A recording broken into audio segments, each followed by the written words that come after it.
Bismillahirrahmanirrahim. Kama qala alaihi salatu wassalam, at-tafakkuru sa'atin khair. Dawi tafakkur sasai kulai becik tini mangsa king ibadah sataun qala alaihi salatu wassalam. Ngadau kangjeng Nabi ikut tetep ingatase kangjeng Nabi uti rahmat lan salam ing lafaz tafakkuru sa'atin khairun min ibadati sab'ina sanah. Dawi tafakkur sasai kulai becik tinimbang saking ibadah 70 tahun. Qala alaihi salatu wassalam tafakkuru sa'atin khairun min ibadati alfi am. Dawi tafakkur sasai kulai becik tinimbang saking ibadah 1000 tahun. Wa taufiqu fihi maka utin ropaken fihi ing dalam tafakkur iku ayo qol. Ente den ucapaken apalapan man tafakkara fi tafasilil furud fatafakkuruhu fatafakkuruhu sa'atan khairun min ibadati sana. Isapaman iku tafakkur yaman dalam pirang rincian pirang-pirang cabang iku maka uti tafakkur siman ing dalam sasah iku leh becik tinimbang saking ibadah setahun. Man tafakkara lan isapaman iku tafakkur yaman bi marifati ma yajibu alaih dalam marifat dalam marifat ngauri barang kang wajib yang mengataseman minal ibadah saking minal ibadati saking ibadah wa khairun min ibadati sab'ina sanah iku maka leuwih becik tinimbang saking ibadah 70 tahun. Man tafakkara sa'atan disapaman iku tafakkur yaman dalam sasampi marifatillah taala in dalam marifat Allah taala iku fa khairun maka leuwih becik min ibadati alfi sanah tinimbang saking ibadah 1000 tahun.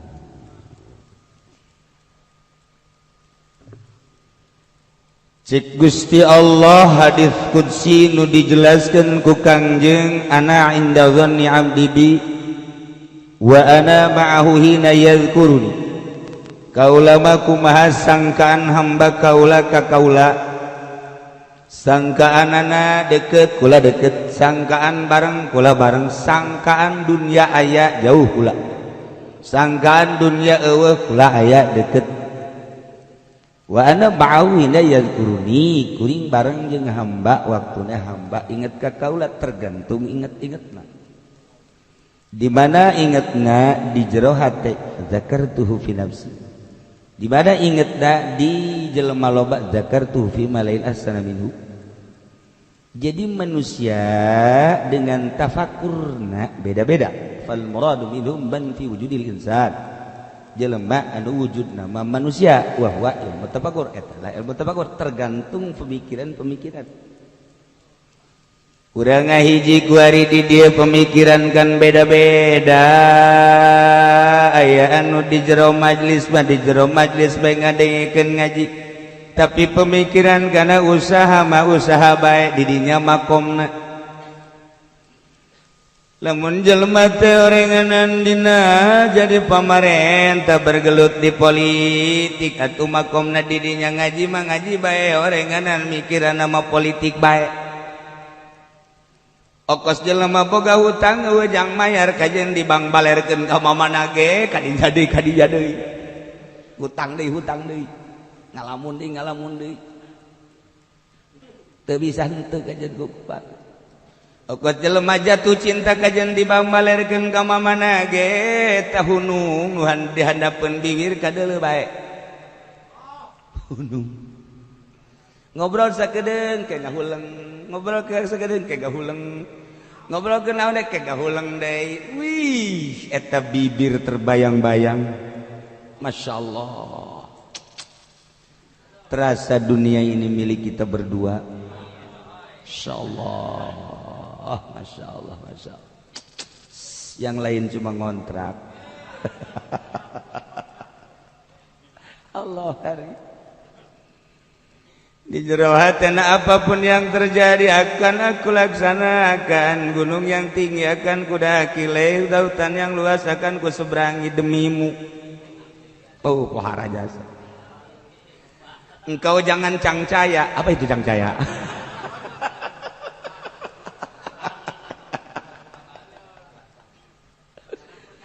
Pokoknya walaupun bagaimana nyawa akan kutaruhkan. Engkau jangan cangcaya. Didinya makomna. Didinya makom. ieu mah keur jaritakeun cinta ka Allah. Urang kadeukeutan urang ka Allah teh dengan bahasa wusul ilallah ma'rifatullah ngaranna kumaha tabirna. Ketika tabirna nyingka brek eueuh tabir urang jeung Allah wusul ilallah. Kahalangan ku kahayang urang tek dieu tabir antara urang jeung Allah. Kahayangna nambah tek makin kandal. Nomor kahiji urang hayang boga jabatan apapun akan dilaksanakan bila perlu dibeli hulu-hulu jelema. Jauh urang jeung Allah kahalangan ku tabir jabatan. Di samping eta urang deuk meniti usaha deui nyeun pabrik anu bakal menampung karyawan 1000 karyawan. Urang dijieun manajemenna sedemikian rupa arahan pemikiran urang teh per detik per menit per jamna teh ieu teh nyaritakeun tentang memikirkan tentang tabir, memikirkan tentang pabrik. Manajemen tambah deui tabir antara urang jeung Allah ku pabrik. Keuntungan nangke kurang bakal dibelikan ka sawah puluhan hektar ke urang jadi tuan takur. Tabir urang di dinya aya. Pamajikan gatu kudu nambah manya, ieu mobil anyar deui pabrik nyieun, ai pamajikan nu eta keneh kuno. Kuno atuh emang diberebes awewe. Jangan keberebes genting hideung ge tukang endog asin. Penting nurut. Kurang puas ka Lampung, putih geulis ngan adat.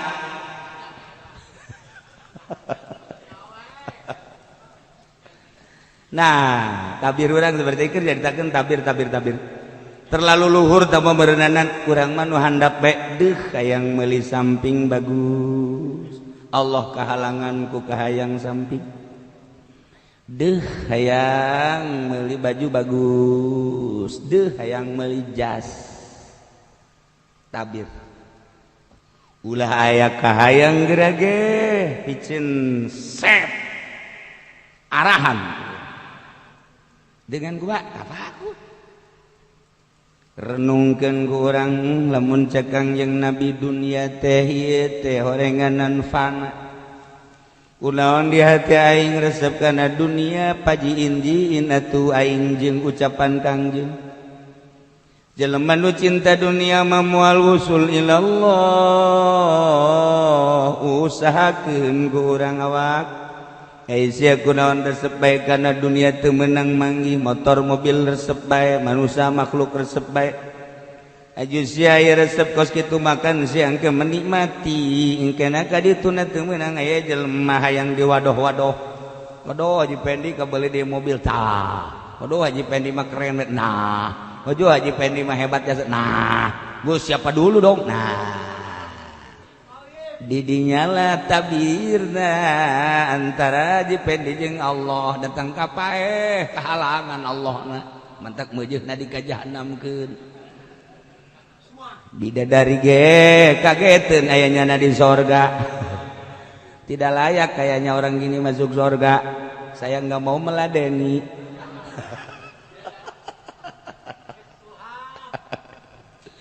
usul jalan ke malaikat Malik.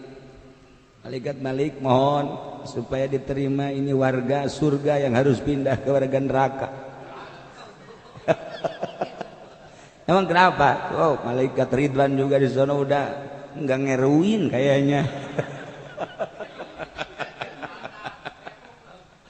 Iya, lah buset deh. Buju Buneng ini ada di sini orang potongan kayak gini kan gak pantas di sini. Dia mah harusnya sono, dia mendil marunde deh. Nah, tahi tafakur sekali dua kali nah, datang ke boga pemandangan heueuh nya ngahalangan. mimiti nama api lain teh lalagaan mong kadituna embung beneran lalagaan heula lalagaan lalagaan heula engke jadi bebeneran urang ge mimiti nama susuganan bogoheun susuganan boga jadi bogoh beneran tuh kan lalagaan heula jeung Allah ge lalagaan heula penting teh udang zikir lalagaan lah kabeh dituna betah.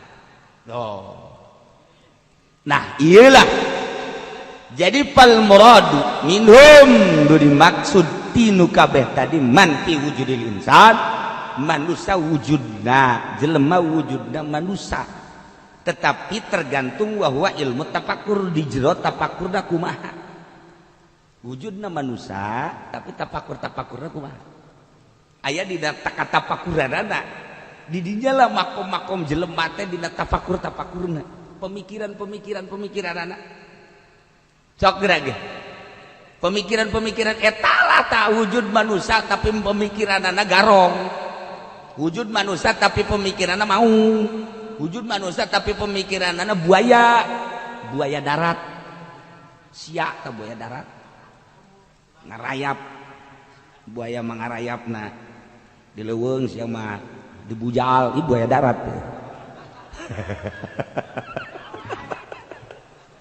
itu benang mang ibu bujal ngarayap buaya darat gitu ngaran satapakur dah jelema jadi urang teh aing maragap aing napakuran naonnya unggal poena sok bertanyalah pada rumput yang bergoyang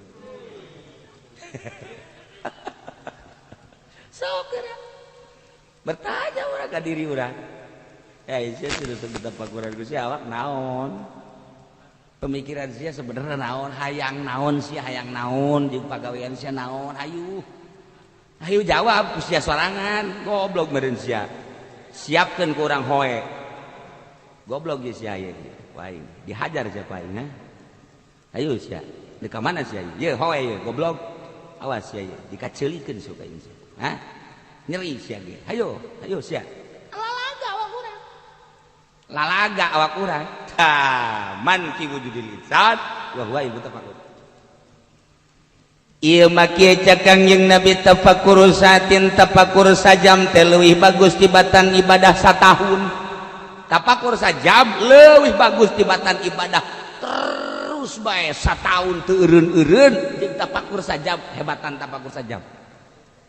Nomor kedua mata tafakur saatin khairun min ibadati sab'ina sanah tafakur sajam leuwih bagus tibatan ibadah 70 tahun tadi masa tahun nu kadua mah 70 tahun nu katilu mata tafakur saatin khairun min ibadati alfi amin tafakur sajam leuwih bagus tibatan ibadah 1000 tahun coba eta kok beda-beda sih tergantung tafakurna nu mentak patai fataufiqu fi ngeropkeun anak kieu ye nomor kahiji cek tadi teh nomor kahiji tafakkur satin khairun min ibadati sanat tafakkur sajam leuwih bagus tibatan ibadah setahun eta teh horenganan man tafakkuru fi tafasilil furu tafakkur saatan khairun min ibadati sanah napakuran dina rincian furu cabang-cabang eta tafakkurna sajam lebih bagus tibatan ibadah setahun tafakur dina masalah furu iya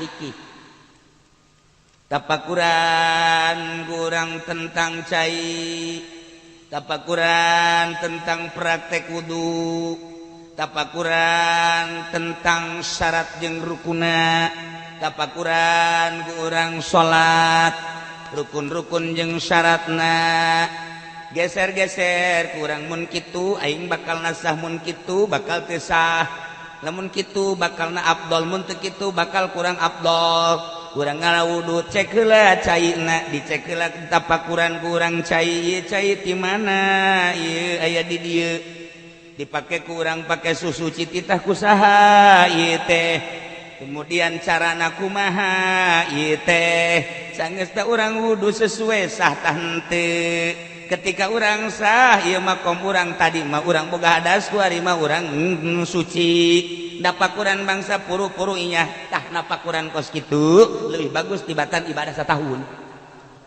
kecil kuari mana pakuran teh jurusan geus mendalaman tafakaro fi marifati ma yajibu alaih minal ibadah kuari mana pakuran nganyahokeun naon wajib urang ti jurusan ibadah mana nu wajib ka urang kurang dilaksanakan sesuai apa henteu ieu teh ibadah secara zahir ieu secara batin geus jadi ibadah tancan kadeleuna mah urang di masjid di luhur sajadah nu ge meunang di Mekah meulina gambar Baitullah nage aya ngejedog di dinya haju urang nage make top make baju jubah meunang meuli di Mekah depang mahalna deui make sorban nu bagus diudeng-udengkeun ku urang di luhur mah sajadah di jero masjid dage masjid anu hebat di jero masjid dage masjid emas kubah emas Depok salat di tengah deui tengah-tengah masjid pas luhureun kubah hebat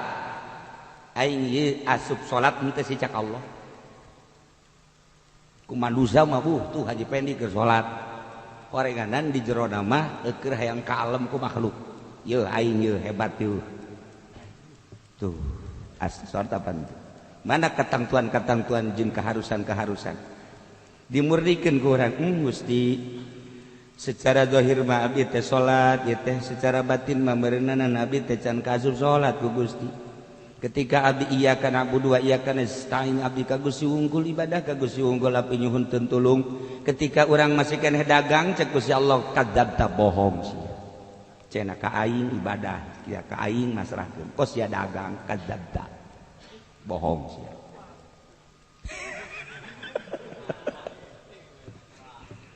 ketika sia iyyaka na'budu wa iyyaka nasta'in ihdinas siratal mustaqim tuduhkeun Gusti abdi teh agama anu lurus teh siratal ladzina an'amta 'alaihim nabiyyin sidiqin syuhada'i was shalihin ku sia diomong-omong tapi sia ngadeukeutan katingkala ku sia Firaun ai ku sia dipenta nama sia teh hayang ihdinas siratal mustaqim tapi kalakuan sia teu meunang bae make baju nu jore asal nu jore bae rarasan teh sia kurang pede berarti sia lain ka aing ditutupan aurat hayang katangen ku makhluk kadzabta bohong sia ngomong sia sidikin tapi sia horeganan kadzabin kadzabta bohong sia tapakuran kurang Gusti abdi loba salah ternyata Gusti babacaan abdi ku abdi dibaca menang ti Gusti tapi henteu dipake ka Gusti salat anu dipraktekkeun kudu ka Gusti rukuna sujudna jeung itidalna segala rupa horenganan teu ka Gusti abdi teh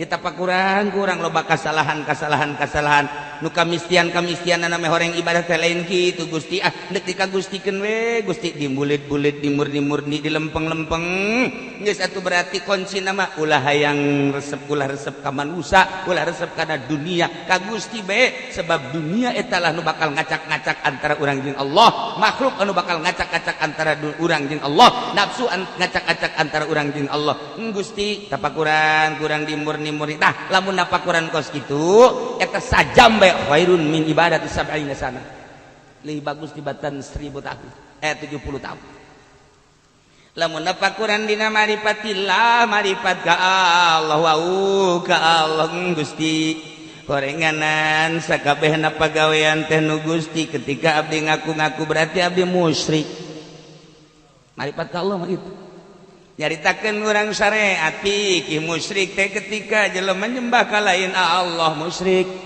dina ilmu marifat mah lain ka Allah bae ge eta musyrik ngaku bahwa ieu mata abdi goblok kudu nu aing musyrik ngaku ieu mah teh nu aing musyrik pengakuan salian Allah eta teh musyrik cek ahli hakikat cek ahli makrifat sebab ahli makrifat mah anu diakui ti Allah pagawean tunggal nu Allah sifat tunggal nu Allah asma tunggal nu Allah geus lamun pagawean tunggal nu Allah sifat tunggal nu Allah asma tunggal nu Allah atuh moal kaluar asma jeung sifat tina zat Allah tunggal Gusti Allah hiji dina pagaweana hiji dina sifatna hiji dina asmana geus kabeh nu diaku kurang nu Allah ieu robah nu Allah ieu cicing nu Allah sugi nu Allah sehat nu Allah gering nu Allah geus kabeh teu aya nu dipenta tuling walti ka Gusti Allah sadaya-daya nu Allah sakumaha Syekh Siti Jenar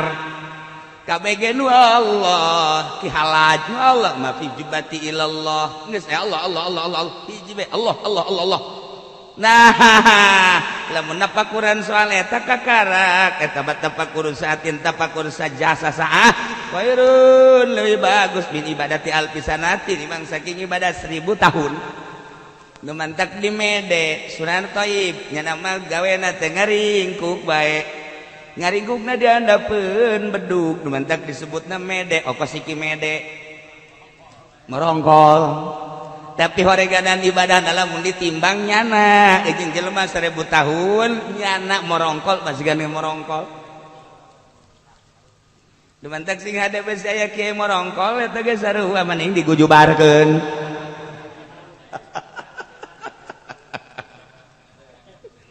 Ulah kaget urang lamun ngadenge Habib Lutfi. Jelema loba anu heraneun namu ka Habib Lutfi peju mah ngobrol bae jeung Habib Lutfi datang ke teu salat. Nyana kaget bertanya-tanya cenah Habib Lutfi wali pan teu salat nyana teh kaget ketika turun Jumat aya nu ngabejaan alhamdulillah saya tadi berendeng dengan Habib Lutfi ih sial meureun katipu kiai nu ngobrol jeung Habib Lutfi aya deui kiai anu ngobrol bae ngobrol ih iraha salatna cek anu iraha salatna. Nah satu ketika kiai titah nyokot asbak ka jero kamar ambilin asbak di jero kamar Habib Lutfi keur salat di ditu aya di ditu aya tuturkan ku sia-sia nu katipu bakal amari bae ge kapan dek undangan ka ditu ka Gandaria nyana hees di jam 10 dohor hees keneh asar hees kadeuleu ku hadamna aja hees keneh bae magrib hees keneh bae endeu kumaha ka Gandaria aja hees di dohor asar magrib hudang-hudang jam 8 heuai ha suuzon sia jana teu salat bahaya atuh geus kos kitu bae emang wa bual kahar mantak besingke kadeuleu haji pende teu salat rante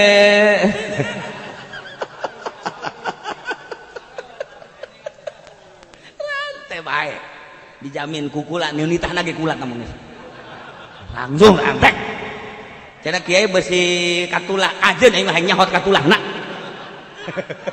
geus jang sanggeus tadi rantai ragakeun ka sumur pareum deui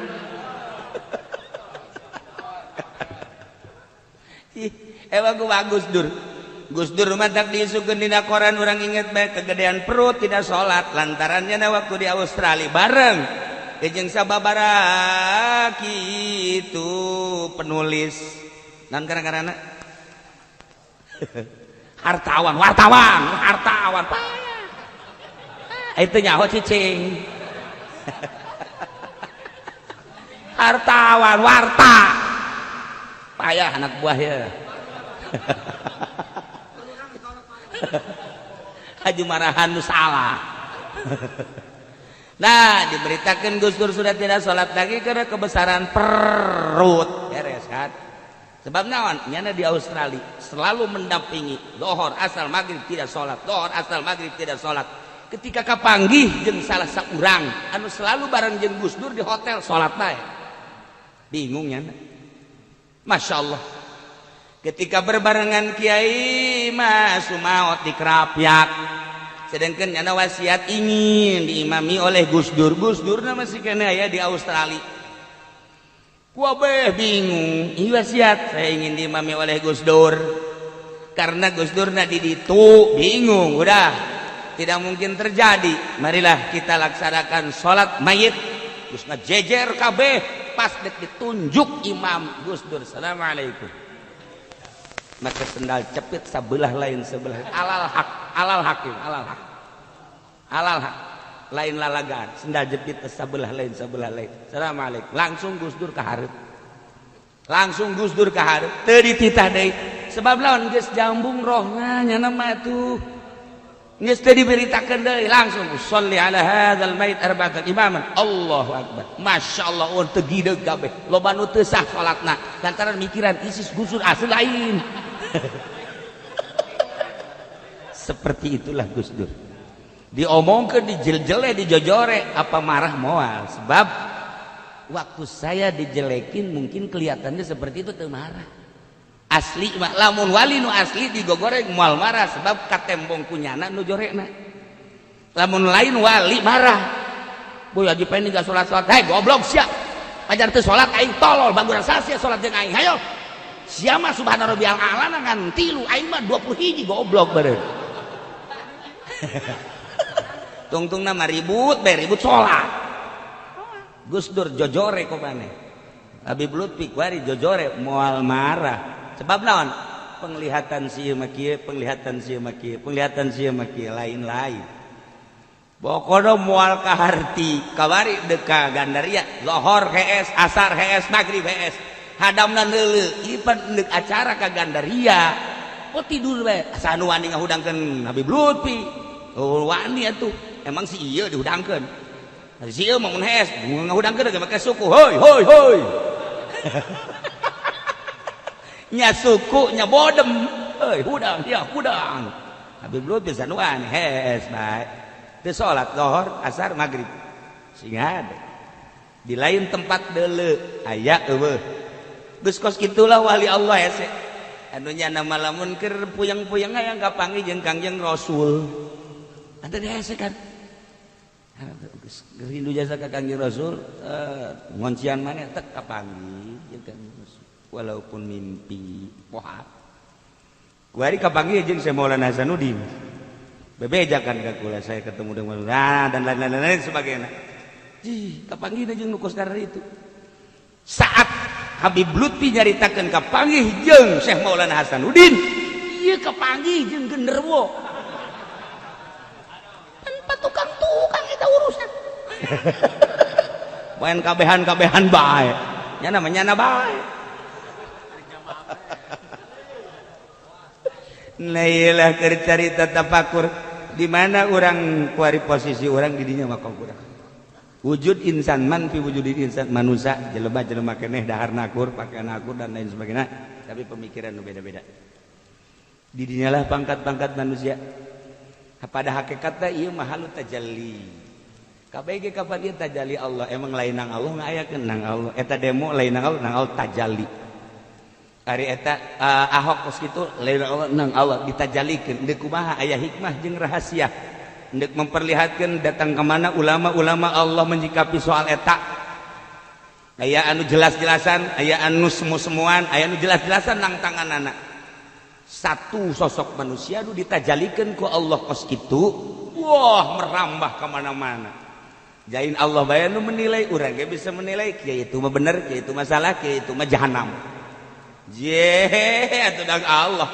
ketika Allah nyieun eta lah malu tajalli nah kitu kae ulama eta ditajallikeun ku Allah kumaha manusia ulama eta ditajallikeun politikus kabeh lain nang sasaha kabeh ge nang Allah ketika orang kembali ke hakikat nu puyeng kabeh nang Allah tinggal kumaha urang nah urang teh kumaha tapakurna kos gitulah orang masih beruntung di zaman orang baheula aya Gus Dur tina teu kaharti jadi kaharti kuari tanda kewalianana teu eureun-eureun nu zarah panen teh mamun pae boro-boro batur pamajikan ge embungeun zarah anak ge kita zarah ku bapak lah bapak mah lagi hidupnya begitu ngapain kita zarahin iya tuh dia makan manusia bukan jin bukan ngapain kita zarah anak lagi kos gitu tah geus teu daek kalau batur tapi Gus Dur bae saha kabeh dararah urang aya inget bae ka almarhum abah bae ge Cina bae ge darah di Cina kula darah ka dinya aya Cina keur kikieuan ieu mah jadi cek kula teh macan naon nya ieu beres ditanya cek kok engko ini darah iya emang siapa yang suruh saya aja sendiri katanya mau dari mana dari Jakarta ini kok bisa jarak dulu kan saya susah sering jarak ke bapak katanya sekian terus jadi kaya jadi saya rasa terima kasih boleh nggak saya di sini apa namanya masang hioh boleh kok gitu. Sing kok jarak ke abah ndak kuat masih inci jarak atuh gitu itu urusan Allah rasa terima kasih jana dengan doanya nasa bodoh tapi urusannya anak kok mau ka Gus Dur ke abah bae sing engkoh jarak itu kok maka Gus Dur je itu urusan jana teureun-eureun zarah terus bae salah satu tanda kewalian manusia setelah maut loba nu zarah salah satu tanda kitu bae geus lamun tadina hebat geus maotna nu zarah lain wali sebab wali mah geus nu zarah ge timbul sorangan ai urang mapan hayang seungit awak urang dimenyak seungitan ai wali bas seungitna seungit rohna nu kaambe ku irung roh deui urang mah bau make seseungitan seungit ai awakna mah seungit ai roh mah bau bentek ialah tergantung tapakur sok geura mulayan urang lurus-luruskeun gara tapakur teh kadu tadi teh apakah tafasilil furu apakah tentang mayajibu alaih minal ibadah apakah tentang marifatullah di mana urang tapakur cenah kula ge tapakur lain cenah kieu kumaha sia kula ngalamun bae bu lamun ka beuli mobil eta tapakur lain kiai goblok tah mah hayal tolol beusi aing mah beusi ngakurkeun kos kitu tapakur babuk sia ku aing wallahu a'lam bishawab.